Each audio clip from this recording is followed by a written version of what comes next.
It's January 2016, and our topic will be yet another news story about the Appalachian Trail. This story deals with possible changes to AT regulations if the AT Conservancy's plan for 2016 fails to reduce crowding on the trail. While I believe the crowding on the AT is genuinely serious, the possible changes being discussed and their possible results are more serious than I thought.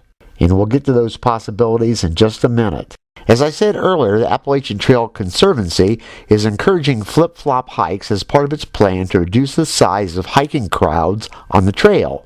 Those crowds are their largest at the southern end of the trail when thru hikers head north in March and April. The Conservancy also wants to create some new campsites and renovate some existing ones. It also wants to encourage hikers to voluntarily register to avoid the most crowded starting dates for northbound thru hikers. I earlier quoted the ATC as saying this plan is needed to prevent future regulations.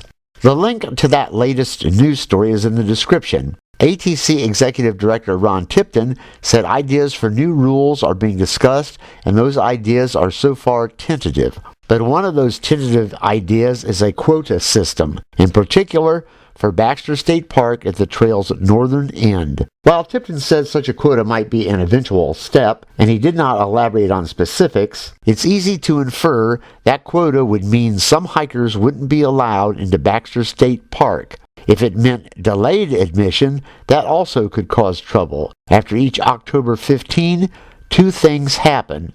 1. Baxter allows no camping. 2. It decides on a daily basis if hikers will be admitted, with that decision based largely on the weather.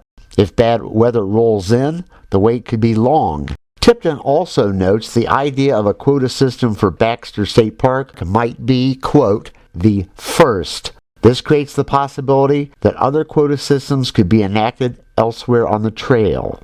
Tipton also said mandatory registration for thru hikers also is a long-range possibility. So, these are the stakes. The ATC must respond to criticisms of crowding, as well as the complaints of Baxter State Park officials, which I also discussed in an earlier video. If these criticisms continue through 2016, thru hikers at some point in the future might arrive at Baxter State Park to find they cannot enter and they cannot complete their thru hike. They might also find that mandatory registration will affect their thru hiking plans. Tipton said the ATC is concerned that the trail is nearing its capacity at each end, and if that quota system is enacted, the muscle of Baxter State Park will be added to the mix. Again, all indications are that changes being discussed would not happen unless efforts to ease crowding fail in 2016. As always, I'd like to thank my subscribers, and thanks for watching.